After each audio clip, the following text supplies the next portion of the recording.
Anyone could be a victim. Tonight on 48 Hours. Anyone. Anybody. She says, I'm in big trouble. And I says, oh my God, the pigeon drop. Scam. He wanted to go back and measure my kitchen. The cons. Social Security man. I was Social Security man. And the pros. They're all fraud artists. $381 is what I had. He got every bit of it. This is their job, and they'll tell you that. Get out here with him. Get out. Command post.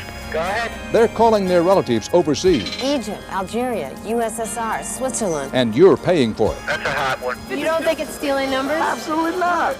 It's a $1 billion business a year. If you're looking for a quick loan, Bad credit, we can help. they're looking for a quick buck. He looks like the kid next door. Yours. It's like an atomic bomb of scams. And if you're shopping for a used car, we know one that's a steal. I got a car. I don't want a car. Scam. Does a con artist have your number? Flim-flammed. I was flim-flammed.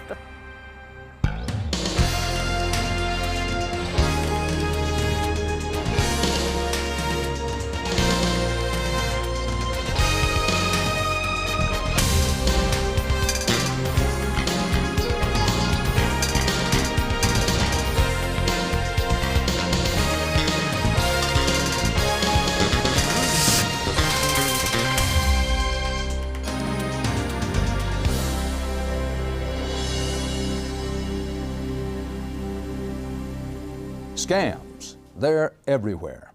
A smooth talker promises you easy money. An innocent-looking passerby asks for your help. The come-ons are clever, and the results can be disastrous. In this tough economy, people are more determined than ever to make a quick buck at your expense. Can't happen to you? Don't be so sure. You might want to start by looking over your shoulder next time you make a phone call.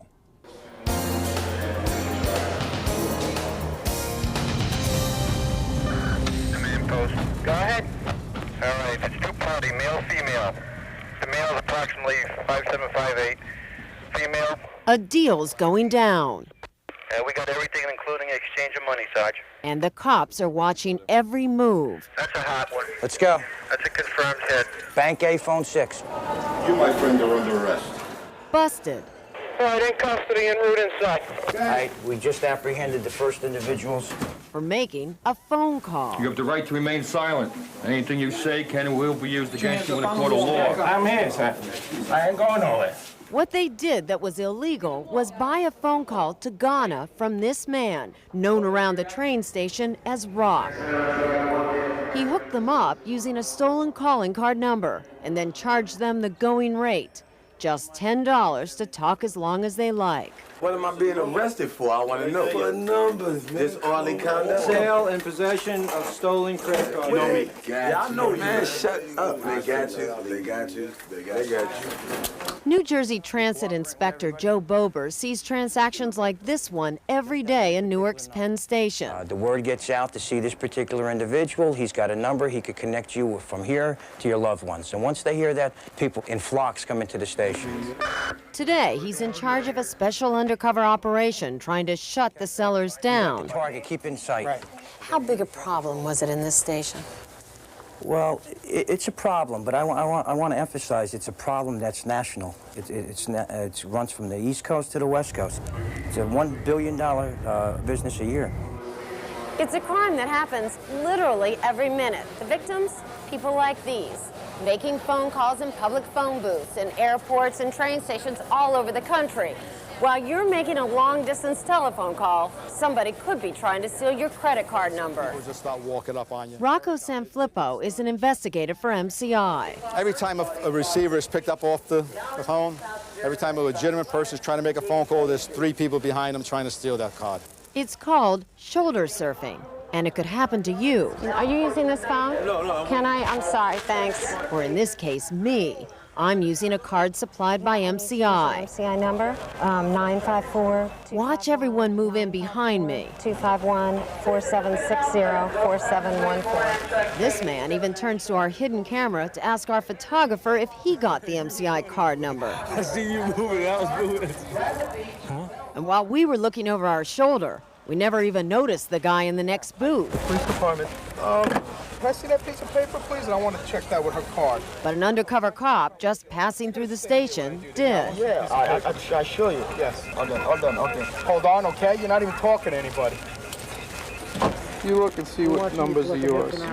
Right here? Yeah, it is. What was I doing wrong? Everything. Everything. You weren't protecting your calling card at all. But I was really obvious. I mean, most people would not be that easy. No, I wouldn't say that. A lot of people are that easy.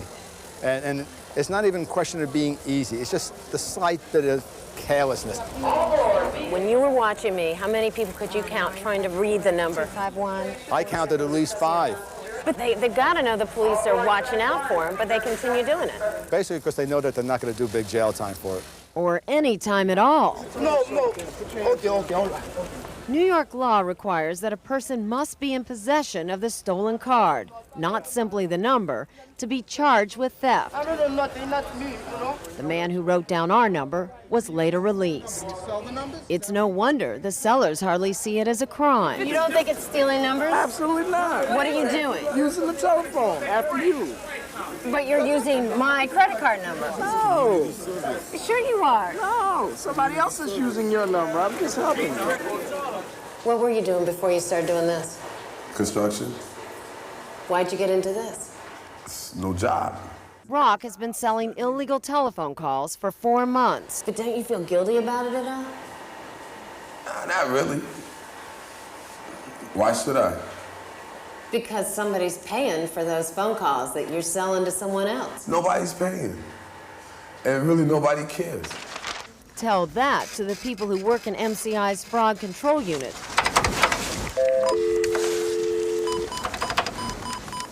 You just ran from picking up this report to call this man. Oh, yeah. My name is Holly Siegel. I'm calling from MCI's fraud detection. We want to get the card canceled as quickly as possible. Detecting fraudulent activity. And if we take just 5 minutes too long, it can be a loss in dollars, so. Hundreds of dollars? Thousands of dollars. Take, for instance, the MCI card we use. This is your card that I gave you to use out on the street. 2 minutes after I got on the phone, the number was stolen and used. Romania, Algeria, Egypt, Algeria, USSR, Switzerland. If this had been a real customer, would that person have had to pay for these phone calls? No, on calling card fraud, MCI absorbs the charges. Inadvertently, yes, the customers are paying for it because the more fraud we have, it gets passed on through higher telephone rates. If it's so out in the open like what we saw, why can't it be stopped? We are working to stop it. We got a card going up. The operation at Newark's Penn Station took a month to plan and plenty of manpower. 15. Possible buy and sell on 10. An officer was hidden in the station ceiling, watching for suspicious calls. Good possibility, position 8. Okay, we'll watch it. The local phone company was in the basement, recording numbers. 01223. Can you call the customer and ask her if she has authorized anyone to use her calling card out of Employees of AT&T, Sprint, and MCI were there, checking to see if the numbers were stolen. Calls were not authorized, so the person was not authorized. From New Rochelle, wasn't it? 13 hours later, 9 buyers and 3 sellers are arrested, including Rock. The operation is considered a success. Okay, now here's the real question. If you get out of here, are you going to start doing this again? Nah, I think I'll leave this alone now. Really? Yeah. The weather's breaking. I can go back to construction now.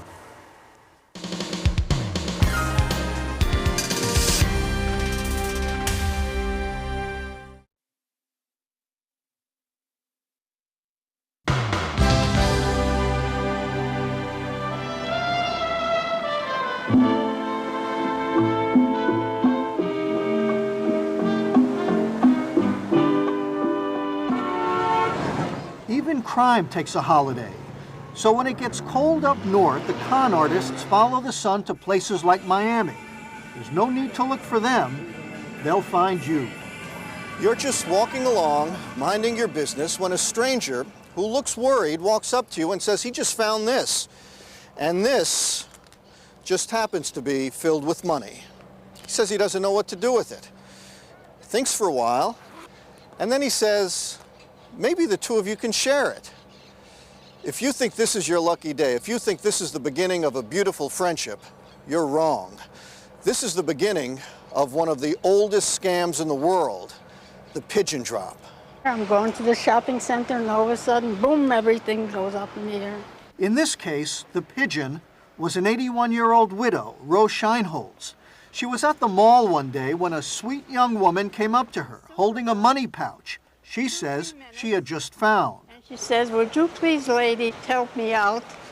I work in the Barnett Bank, and I'm my lunch hour, and I'll get in trouble with my boss.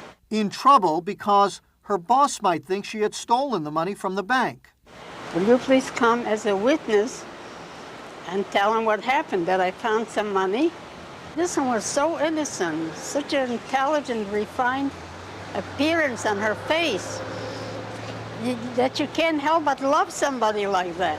Which is just what Rose is supposed to think, except according to police, that innocent young thing isn't so innocent, and she isn't working alone. This woman comes along, posing as a passerby. She convinces Rose that all three of them should go to the bank and straighten the whole thing out. The other lady said, okay, so I said, all right. All three go to the bank. The woman with the money pouch goes inside, and moments later comes out with the good news, which is this. My boss says that that money belongs to you. It don't belong to anybody. You could have it. It's yours. Now tell me, if you were Rose, would you fall for this next part? The woman tells you the bank took the money and gave her a check for $12,000, and she offers to split it 3 ways. All you have to do, Rose, is take the check and give me and this other woman our share, $4,000 each, in cash. Rose fell for it.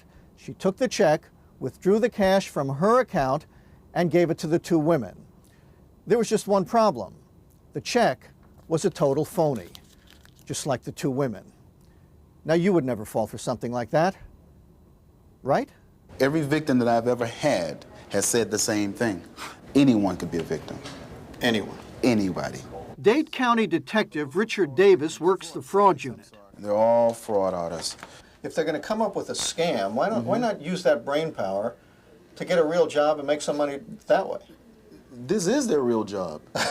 Just like you get up in the morning to go to work and I get up in the morning to go to work, this is their job, and they'll tell you that. This is my job. This is fun to them. Fun because to the con artists, they're playing with human nature. Look, pigeon drop works when people are greedy, let's say. He's Murray Cohen, president of Rose's condominium. When she got home from the mall that day, At the time it struck me that the check wouldn't be good. If I had high blood pressure, I would have had an attack. Murray, she says, I'm in big trouble. When I came in, he knew exactly. And I says, oh my God, the pigeon drop. I worked 23 years of my life. She was almost hysterical. Saved and skimped. If she didn't come down to me, she would have been there the next day by herself and gotten taken for 10 more thousand. It's never going to happen again. These girls were very persistent.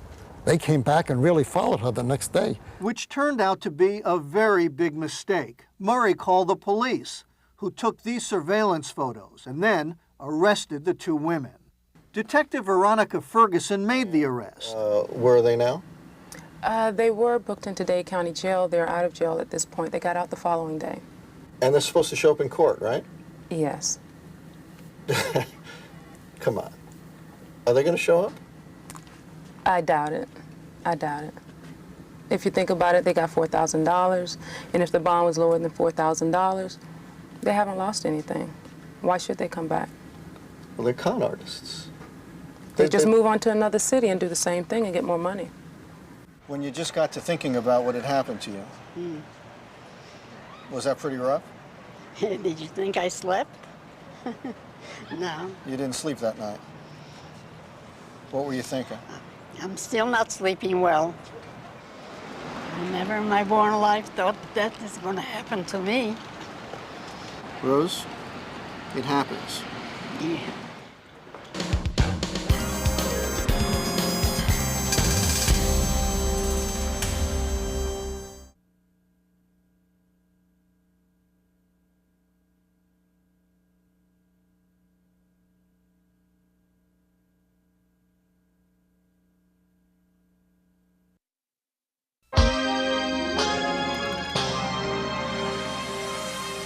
Who's in this house?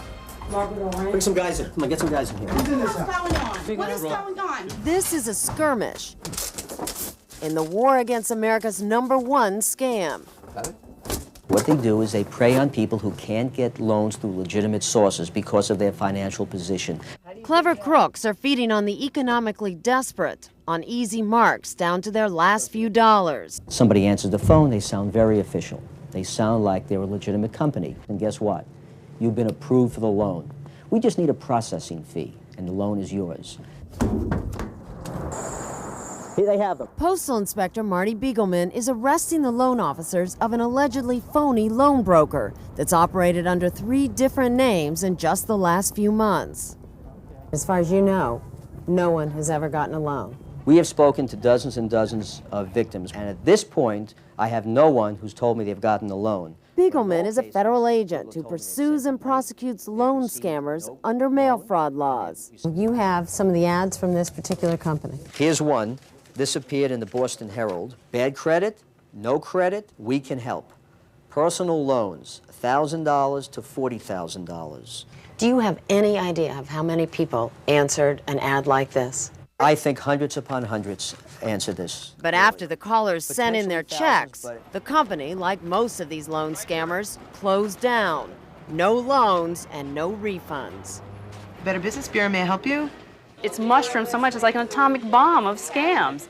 Carrie Getty of the New York Area Better Business Bureau. And the fallout's incredible. All the ex-employees of the loan scam operators seem to go out and run out and start their own operation.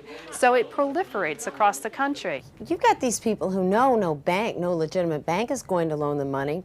Aren't they at all suspicious of just calling some number in the newspaper? The people saying these things to you are con men. They're very, very good at what they do. They've done this for years. They're able to take their money from you with the slippery tongue they have. Slippery tongues using words right off of a script. Different scripts. This is one script that was used. Listen to a loan broker we found in Texas who runs an ad in a New York newspaper. Works like this. We are directing you to a lender, so we do have a one-time processing fee. We do require a processing fee of $195. That one-time processing fee is $295. They move their operation very quickly. How long have you been in business? Okay, now we've been in business for quite frankly, slightly over a good few months in this area. A few months? Mm-hmm. This is the sort of line that hooked Bobby Hunt of Atlanta. I have a huge mortgage. I have 3 children. I have a child with college tuition. I have 2 very sick children, 1 child. Facing bankruptcy, she made a perfect target for a loan swindler. How convincing was he? Very convincing that we are here for you, for people like you. We're going to be here when no one else is. We're going to extend this to 5 years. You have 5 years to pay this back. And we're going to give you a lot of money, and all we want you to do is a show of good faith is to give us 1 month payment in advance. Sounds very simple, doesn't it? No, you don't give money in advance. Meanwhile, at the Better Business Bureau, calls are pouring in from Atlanta. Complaints about Atlantic Financial, the same New York-based company that cheated Bobby Hunt. Do you know how much they're requiring you to spend? $495. $495? Mm-hmm. That, according to the information we have, is illegal. We decided to visit the offices of Atlantic Financial. It turned out to be just a mailing address. I'm just a mail service. People use me, you know. God. So Lee Clark is the name of the... That's the owner, I guess, whatever he is. And it's a bad credit card, too. Gave me a bad credit card. If I knew it, I don't need the money that badly. You know, it's only $58, you know. Does he get much mail? You got a lot of mail, yeah. On to the address Lee Clark left at the mail drop. Once again, welcome to Atlantic Financial. And they give this address as their address. Lee Clark, what's the box number, do you know? So we waited outside the first mail drop. Eventually, Lee Clark showed up. Lee, I've called your number. Are you Lee Clark, for one thing? Are you Lee Clark? No, I'm not. What's your name? I can't say. So who are you? If you're not Lee Clark, who are you? I'm not going to say on camera. He's really 33-year-old Jonathan Kusar, a graduate of Oral Roberts University with a degree in communications. An old acquaintance asked me if I would pick up his mail for him. He said he'd give me $100 a week to go down to this place and pick up his mail. In fact, say investigators, Jonathan Kusar, alias Lee Clark, has been making a lot more than that, depositing at least $23,000 a month in one of his accounts and living in a luxury apartment on Manhattan's Upper West Side. Can you show me some of the mail you pick up for him? Can you show me what? Why not? I don't have any reason to do that. Why would I want to? And it turns out we're not the only people who've been waiting around for Lee Clark. Please, come on. The New York City police, tipped off by the mail drop owner upstairs, have come to ask a few questions of their own. Let me show you Lee Clark. Oh my God. He looks like the kid next door. He looks like a person that does cuts my grass, you know? He looks as young and gullible as I do. If you had been out on the street with me here, what would you have said to him? I would have taken my fist and knocked him out. Jonathan Kusar is now awaiting trial on mail fraud charges. Hello, you've reached Atlantic Financial Services. I have a lot of calls to return this week, so please bear with me if it takes me a day or so to get back to you, but I will call you as soon as possible to try to answer any questions you may have. So again, leave your name and number at the tone, and I will get back to you as soon as I absolutely can. Thank you.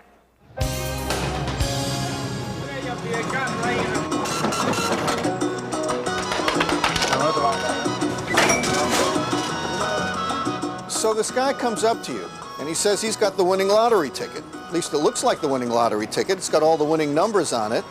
But he says he can't claim the big prize because he's an illegal alien.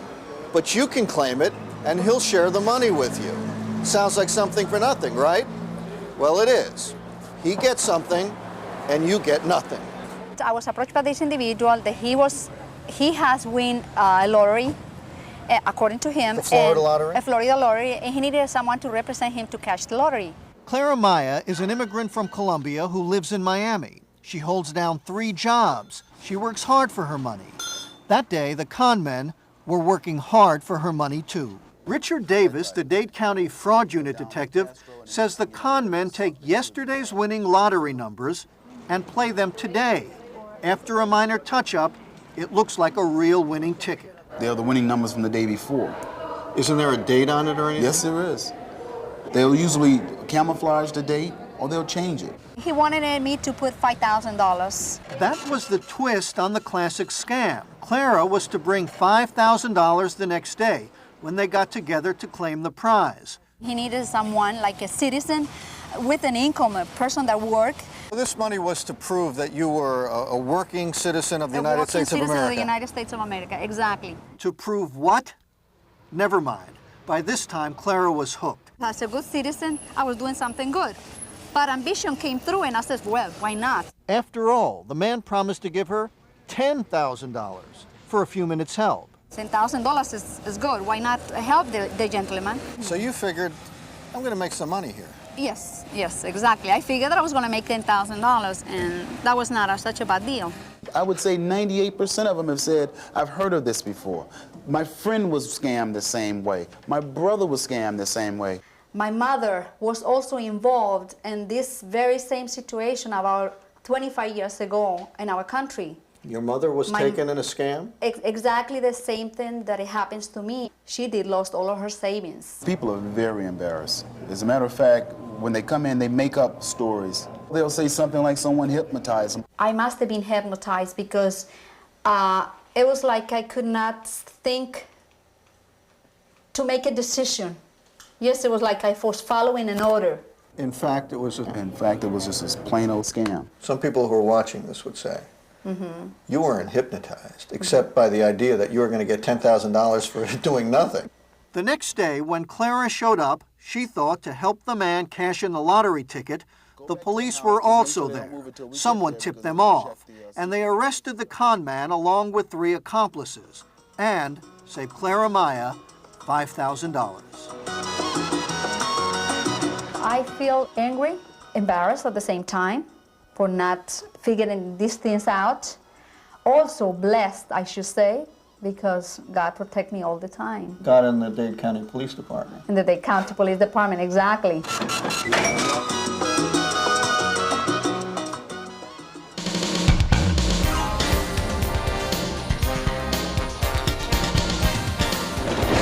Still ahead on 48 Hours. Car thefts, vandalism losses. The town where getting your car stolen is so easy, it's child's play. And the last time we met him, this con man said he was going straight. I played for a lot of different teams. We'll tell you where he really went. It's a dark story.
You need a parking attendant down here. 48 Hours will continue.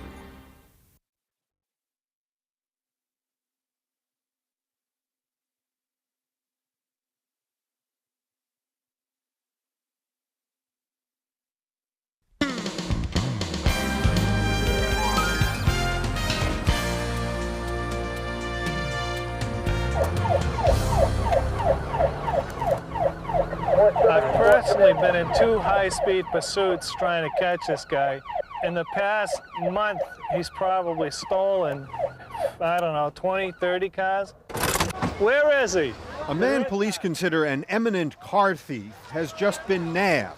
Yes! So Detective Jose Linares, you know me, and Sergeant Cal Dearman I'm gonna have a long talk with you later. are in a good mood. What an excellent day. Not for him. I hope he has a miserable life for a long time. To say that Lawrence, Massachusetts has a problem with stolen cars is an understatement. Which car did he steal? Green GMC Jimmy. In 1 year, 3,556 cars were stolen in this small city. 1 out of every 9 had their car stolen. 1 out of every 9 people in Lawrence have had their car stolen? Yeah, we've had them stolen in front of the police station. But that's not the unusual part. It is a vehicle reported stolen on the 25th. The unusual thing about Lawrence is a lot of people here want to have their cars stolen. No way.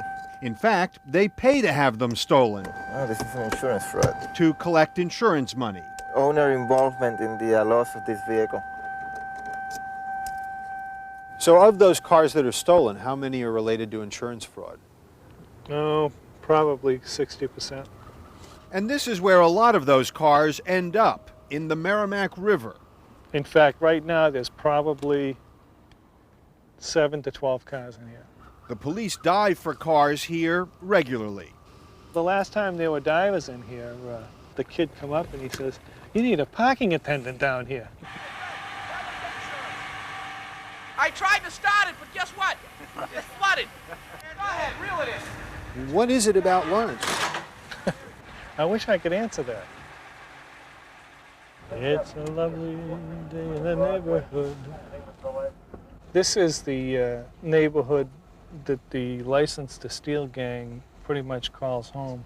It's awfully brazen, isn't it, though? I mean, calling yourself licensed to steal? But they're only one of probably 8 to 12 gangs. You know, some of these gangs, their main purpose or their sole function in being is just to steal cars. It's almost like an industry here. It is an industry. Things were so bad, the insurance industry itself put up almost $500,000 Because there is a warrant for your arrest. to pay for a special auto theft unit of the police department. We can do it the easy way or the hard way. It's a lovely day in the neighborhood. Right here, the white one. This white one. There is a warrant for your arrest. Me? Today, they're arresting a woman suspected of insurance fraud. I can't go. I'm sick. Oh boy. Her son is also wanted in the case. He's the one that masterminded the entire operation. In less than a year, the auto theft unit has cut the number of stolen cars by 36%. Therefore, we're heading that way. And locked up more than a dozen car thieves. Hey, baby, what are you doing here? This is Baby. This is the one. Baby. Right, the one that started his career when he was 8. He's now 13. And how many cars has he stolen? Baby, how many? How many last time you counted? 15 cars? You don't have to be conservative now. But your career is over. You retired, didn't you? Yeah, I'm still hanging, but I ain't gonna steal. I'm still hanging out, but you're not going to steal? Think he's stolen his last car? Today. In your business, what's Lawrence famous for? Car thefts, car fires, vandalism losses, stolen parts. Kelly chop Lynch shops, is an insurance investigator. staged accidents, and jump-in bodily injury claims. Filing false injury claims is another booming industry in Lawrence. This is getting more bizarre by the minute. If you just look at the number of insurance claims, Lawrence seems to be a particularly dangerous place to drive. For some reason, more than twice as many people get injured per accident in Lawrence than in other places. And the insurance industry thought that was just a little odd. In the insurance industry, basically we call them jump-in claims. Jump-in claims? Jump-in claims. Why is that? Once you get in an accident, you look on the street, you see who's around, and you ask them if they want to jump in. What, is Smitty tied up on an accident? Everybody collects. Everybody has a back injury, a neck injury. Everybody gets a lawyer, everybody sues. And the lawyers are going to take, their cut out of whatever's collected. Over at the courthouse, the young man wanted for insurance fraud turns himself in. It was his mother who was arrested earlier. Can you just tell me if you did it or not? No, I didn't do it. No, go ahead. Go along, go along. Okay. His attorney is Michael Tarshi, who handles a lot of insurance claims in Lawrence. Go fast. Do you think any of your clients are trying to defraud insurance companies? I hope not. Do you think there are lawyers in town who do that? Not in Lawrence. None? I sincerely mean that. Yeah. This is the central meeting place of one of our larger car theft gangs. If you wanted to have your car taken care of for insurance purposes, this would be the place to come. It can cost anywhere from $200 to $300. We wondered how easy it is to get a car stolen, so we decided to try it. First, we bought a used car and gave it to cameraman Darryl Barton. He then drove to the local pool hall to see if he could find any takers. How you guys doing? I got a problem that somebody told me somebody here could help me out on. What? I got a car that I don't need. I don't want it. Does this ring a bell with anybody? What do you want, though? I don't want my car. You want an insurance stuff? Yeah. Basically, it's what I'm talking about. We don't do that. Okay. We don't do that. All right. But when we came back the next night, listen to this audio recording of what happened. I got a car. I don't want a car. What you want done? Tell me everything you want done. What I'd like is for it to go away, not come home. Man, that's complicated. No, you come down to the right place. Okay. The raised first in the whole United States. Okay. All right. You want me to leave the keys in the car? Yeah, leave the keys. Just the dead way out of 6 minutes and $200 later, the car was gone. Check it out. You do the door.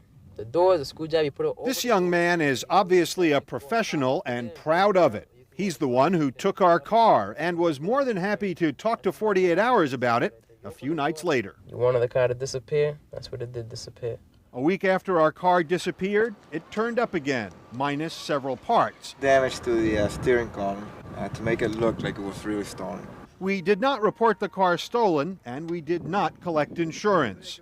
But in Lawrence, we could have.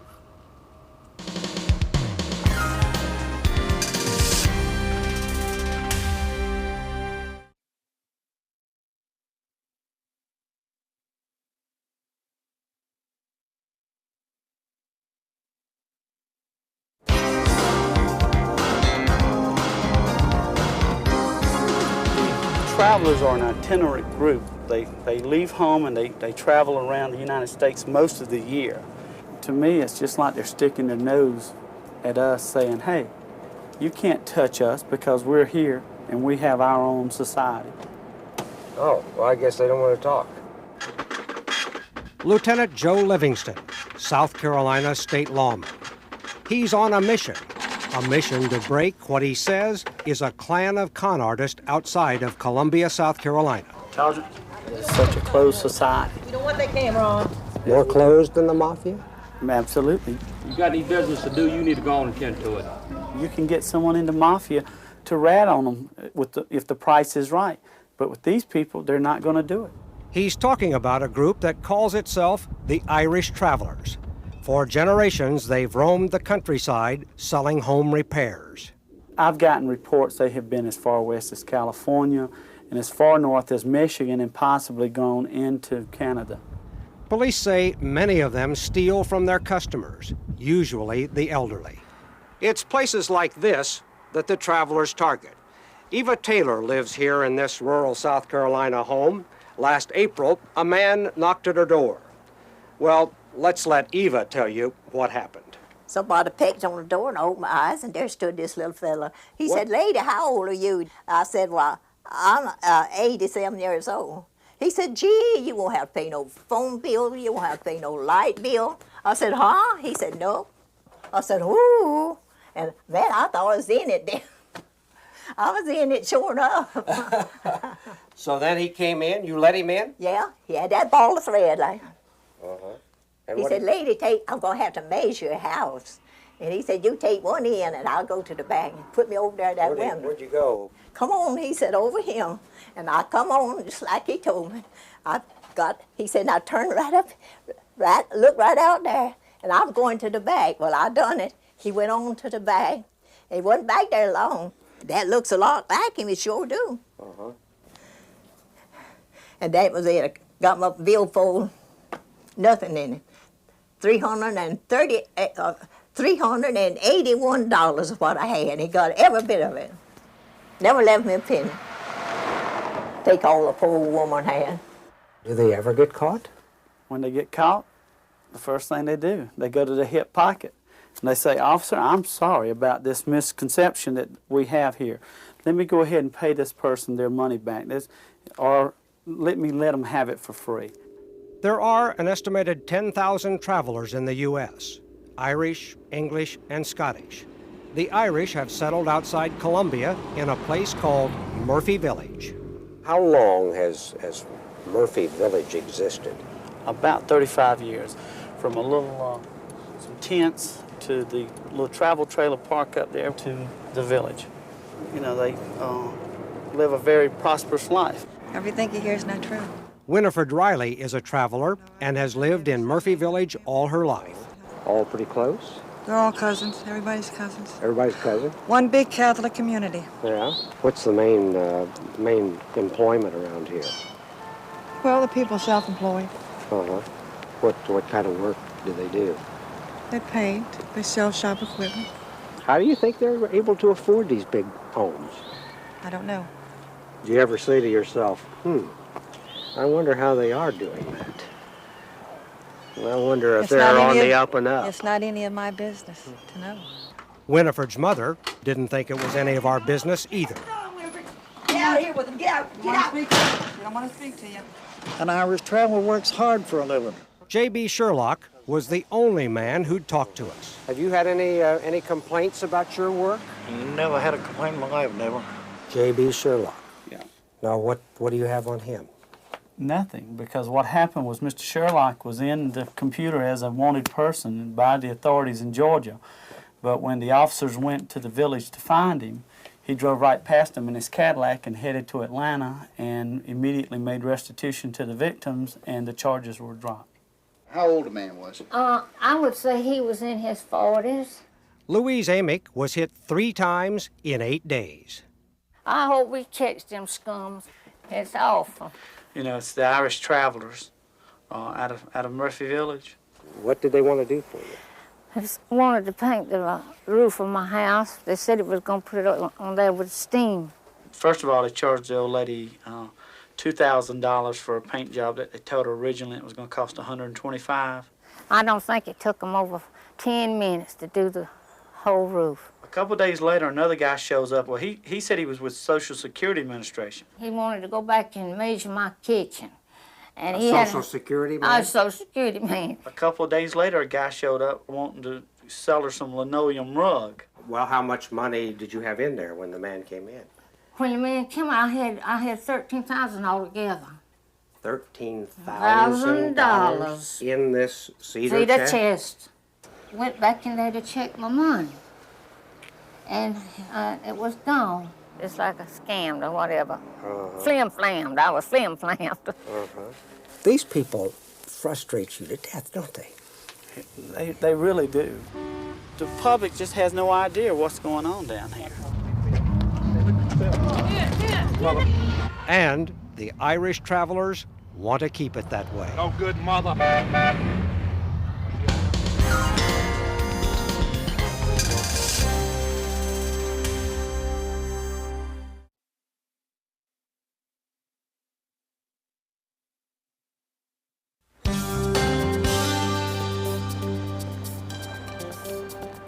Kevin Wynn is no small-time con man. Turns, he shoots.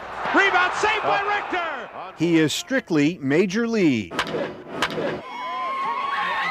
Lemieux coming. Lemieux in. Lemieux the shot. Score! We first told you about Kevin Wynn earlier this year. He impersonated more than a dozen professional athletes, including Kay Whitmore, catcher John Marzano, even Dana Williams. I played for a lot of different teams. Kevin ran his scams to get women's attention and then their money. Women go crazy over athletes. The fact that he looks nothing like an athlete didn't stop him. The athletes he impersonated wear a lot of padding and masks and are not well known. That's a strike. Not a great looking guy, but it was like I was a prize. You know, look at what I got here. We met Kevin Wynn where you usually meet people like him, in prison. When he got out last year, he promised to stop conning women. And you'll tell him your name is? Kevin Wynn. After we aired our story, women contacted us from all over the country. We got phone calls and we got some mail. There was this woman who wrote, "I thought you might be interested to know that Kevin Wynn is back to his old tricks, as I met him in Chicago in November and he stole my necklace. He told me he was John Marzano and he was in Chicago to see an orthopedic specialist." She even sent us a picture of herself and Kevin Wynn as John Marzano. Then there was the bank employee from Pittsburgh who met Kevin when he walked into her bank. She wrote, "He said he was just in town for a couple of days and he was a right winger for the New Jersey Devils hockey team." He asked if I could assist him in getting funds from his account in Connecticut to his brother's account who was in college. Shot in front, John Morris, center. Kevin Wynn, posing as a New Jersey Devil, was turned away without any money. I mean, he didn't look like a hockey player. We're a much more mature team this year. He sure doesn't look like Mike Richter of the New York Rangers, but that didn't hurt Kevin in New York. He promised me he would bring me 6 tickets and maybe we could do a deal on the jacket. Wait a minute, wait. He wanted to do a deal? Well, I Kevin think Wynn wanted to do a deal with you? I think that was what it was coming down to. He asked me what I could do. You know, if I got the hockey tickets, what could I do on the jacket? And I said, well, we'll see. You know, get me the tickets first. She never got the tickets, but she did get an autograph. By the time he got to St. Louis, Kevin Wynn was Wes Walls of the Boston Bruins. At least that's what he told an employee at a local hotel. And he called her up at the office and said, well, I lost my luggage and my wallet is in my luggage and I don't know when it's going to be here. They said probably tomorrow morning. Can you just, you know, let me in the room and take care of that for me and I'll tell the team and we'll appreciate it. She gave him a personal loan and he stayed at the hotel that night for free, pretty much, and he ordered room service and everything, and the next day he just left without paying. But in Springfield, Massachusetts, Kevin Wynn had the bad luck to run into the wrong waitress. And I told him that he wasn't Wes Walls, and he said, yes, I am. And I said, no, you're not Wes Walls. I know what he looks like. And he said, believe me, I am Wes Walls. And I said, no, believe me, I know what he looks like, and you are not him. Kevin Wynn, as Wes Walls, made a reservation for 20 at this pizza place. The manager was not pleased with the way Leah had treated a famous hockey player. At 8 o'clock, when the time came for the players to be here, he wasn't here, nor were any of the other 19 players that he said he was with. And at the same time, we turned the TVs on, and we were watching TV, and there was Wes Walz playing with the Bruins in Canada. Leah was later named Employee of the Month. So what happens to a man who makes his name using other people's names? Kevin Wynn got out of prison and went right back to his old ways. And what happened? What do you think? It's a dark story. Unlike most dark stories, you know, darkness is when there's not a lot of light. Michael Traeger is a screenwriter. Is not as apparently dark, but it becomes very dark. And even when it doesn't seem dark, it is. Accompanying the darkness is the fact that it's real, it's true. And Jimmy Yaffe is a movie producer. Anybody else? They paid Kevin a small sum, they won't say how much, for the rights to make a movie of his adventures. We're not motivated by the financial, and we're motivated by the social issues surrounding what's going on in this story. It's been a while since we've seen Kevin Wynn. Save made by Richter. But the last we heard, he was in Albuquerque selling magazines. I'm affiliated with sports. Not surprisingly, his boss told us he's an excellent salesman. Curtin and Chinoff to Gillen. He's in, he scores! Oh. How about that? Why do scams work again and again? Is it because the victims are vulnerable or gullible, or in some cases, a bit greedy themselves? When you think about it, most scams wouldn't work if everyone followed one simple rule. If it sounds too good to be true, it probably is. I'm Dan Rather. That's 48 Hours for this week. Coming up now, your late local news. But first, here's a look ahead to our next report. Now our case begins. Whodunit? Someone is dead. Was it suicide or murder? It would be nice to know what happened. Super sleuths on the trail of a surprise suspect. Did you kill her? Was this woman an expert witness or a fraud? Louise Robbins is the forensic expert from hell. You'll meet the men she sent to prison. Hard evidence. An all-new 2-hour special. Next week.